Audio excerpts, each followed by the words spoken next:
Sailing for Joseph Conrad. I have always taken the 4 a.m. watch, those 3 hours before dawn when, inhaling the moist sweetness of a new day, we awake and escape last night's darkness, leaving technology to experience quiet and primitive satisfaction. The ocean rushing underneath, its volume dependent upon current hull speed, spills a phosphorescent wake, the only natural source of light besides the moon. Rolling up and down, swaying into balance on the balls of my feet while cradling the warmth of a mug's contents. Soon, an orange sliver appears and grows as the sun finds the seam in the weld that fixes sea to sky.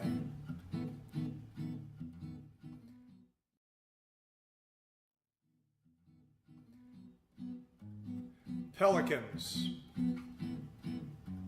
Slowly circling, the pelican drops like a stone into water. Then climbing the air, he stops and, with a single motion of wings, glides on the wind.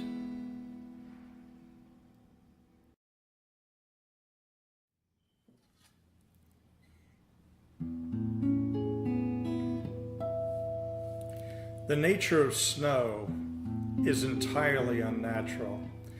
As it descends naturally, it seems to move more sideways than down, and at the same speed, so that when watching from an insulated interior, it becomes difficult to tell whether it floats down or the world rises. When it falls during times of sleep or introspection, it gives no warning. Looking up, unaware, you realize it is just there, as though the world has always been this white and deep. It falls silent, not echoing on eaves or streets. It does not crunch so much as it squeaks when shoe soles press down, compressing it into complaints, smothering all sounds but those resulting from its own condition. Drifts create an anechoic atmosphere. Even dogs become more silent in it. Snow resides above nature. It grows in layers, shifting later to other shapes, barricading buildings, isolating greenhouses from warmth, covering a solitary chair in the middle of a field. Snow settles on tree limbs and leaves like a soft, white mold.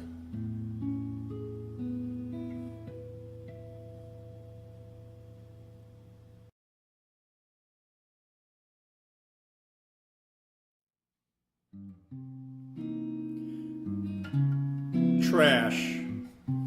Out of early morning he comes, like a vendor peddling wares. Aluminum cans rattle in the steel shopping cart as he rattles along.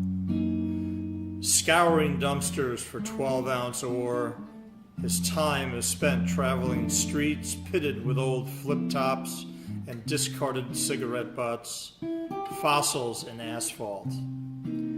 Living with garbage, the end result of civilization, he collects society's cast-offs, only to return them, begin the cycle again.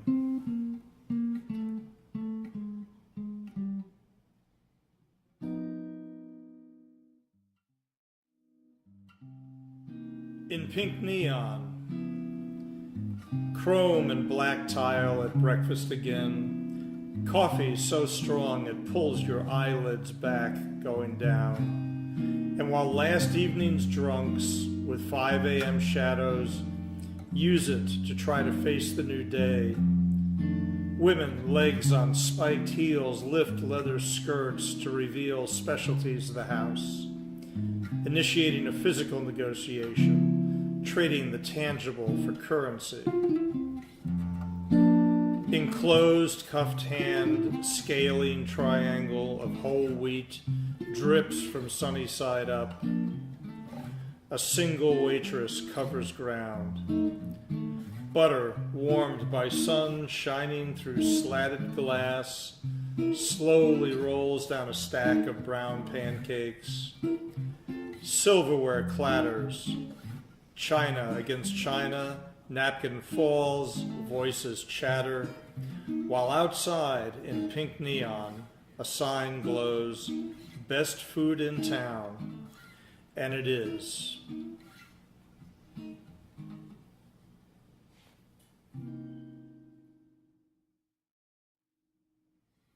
Blues for Earth. To alter nature we build bridges, sidewalks, structures, doing our damnedest to undo the rolling wonder of this planet. We deny ourselves nature. All bureaucratic efforts amount to litter. All our rubbish should be outlawed as a crime against God or nature or whatever or whichever or whomever is responsible for this planet. Even billboards and highways should be dismantled. Looking around anywhere, everywhere, we're cutting into the earth, coordinating straight lines, constructing corners, conforming us all right angles, boxing us in, boring us, placing everyone into categories: consumer, provider, predator, peak of the food chain. Perhaps the really intelligent animals traded in opposable thumbs for fins, dew claws.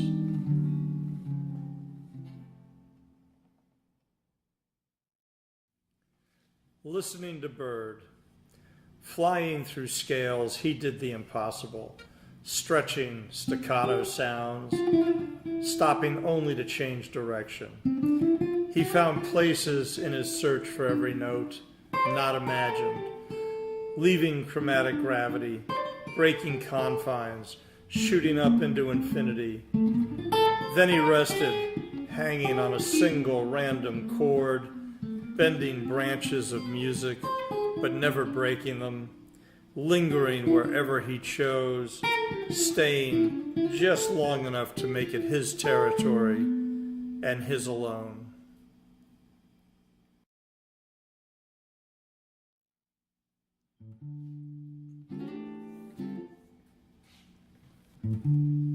Music isn't about standing still and being safe. Listen, 2 weeks after you died, 250,000 thronged by the St. John's River to hear the music you had spawned, hoping to see you, but even in death you never looked back. They were all there: Hannibal, Bird, Chick, Jojo, Red, Jocko, Bean, Dizzy, my favorite, Freddie Freeloader.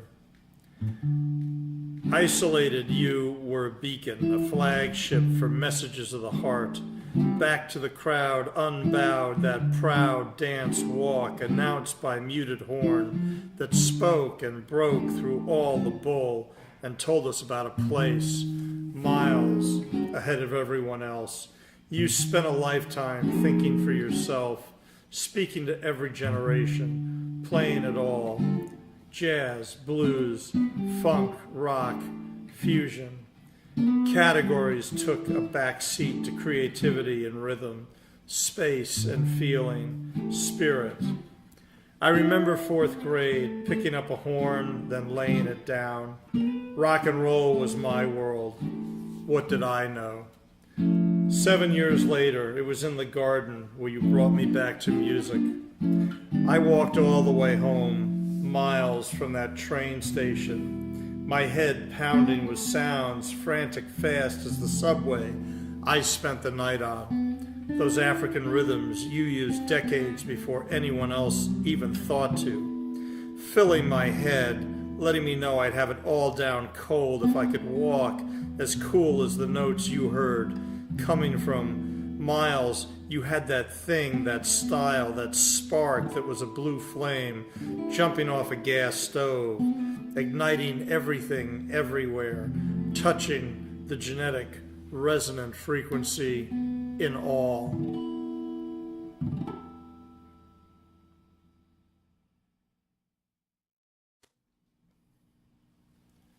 At a mountain waterfall, water slaps my face, forcing my eyes shut as we climb, crab-like, scuttling platform to platform along the rocks that form an opening not more than a half-foot across, and from that 6-inch aperture, water shoots out and down, rocks run in steps, handholds, some jut out with holes in them. Vines crawl down and, nourished by water that splashes, runs, pounds, and flows, begin to take root as they touch down on another base of rock.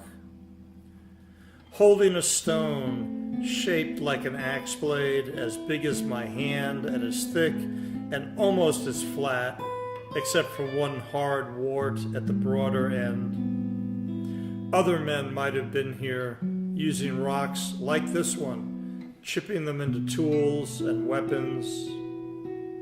This island reminds one of all things primitive.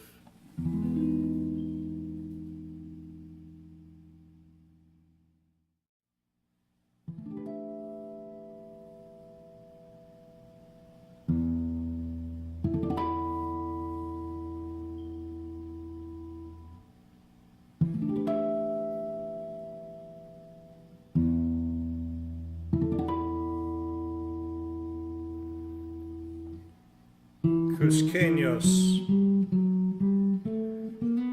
Up where the mountains curl like sleeping dragons, peaks piercing far above the clouds, in another world 2 miles above sea level sits the center of the Incan Empire.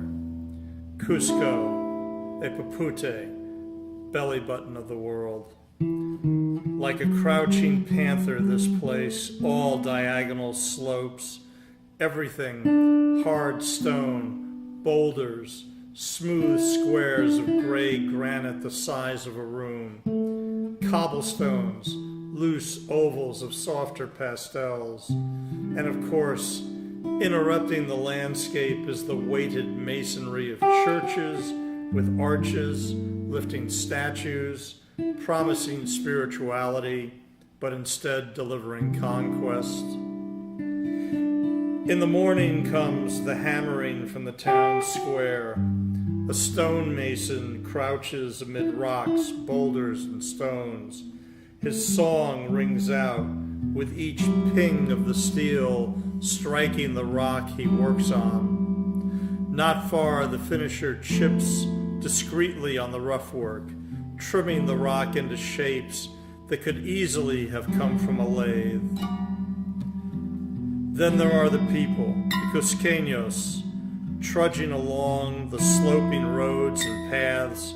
They carry belongings or wares in the licla, colorful blankets sprouting babies, flowers, hay, or more stones, the wraps that wrap around stooping shoulders and seem to push the carriers into their own incline as they make their shuffling way up these narrow and steep streets, while we tourists steep cocoa-tea in our rooms, attempting to adjust to the heights. At midnight, we bolt awake, our bodies gulping air to catch breath. Feeling a tingling in fingers, we drown in thin air.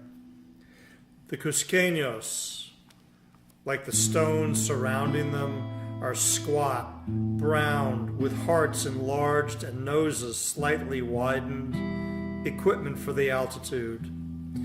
The old ones peer through occidental eyes, cracked and peeling from age and knowledge ancient and pure. The look says, Nucanchus augmenta casanchus. we will endure.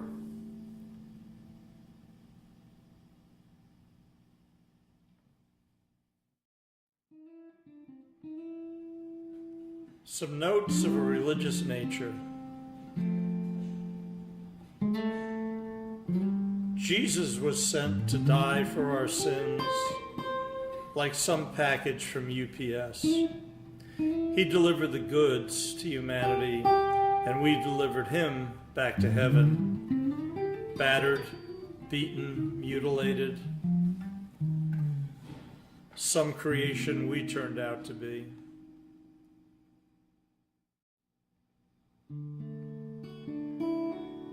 A former life. I thought I saw John Fox today, riding the red Schwinn it seemed he always had. Then looking right, I saw a dog that might have been Heidi, except it was a lab. And stopping for those seconds on that street, I waited to smell honeysuckle. But the bike was quiet, lacking clothespin baseball cards, clattering against spokes. Then the ground the dog played on returned to today, and instantly, so did I.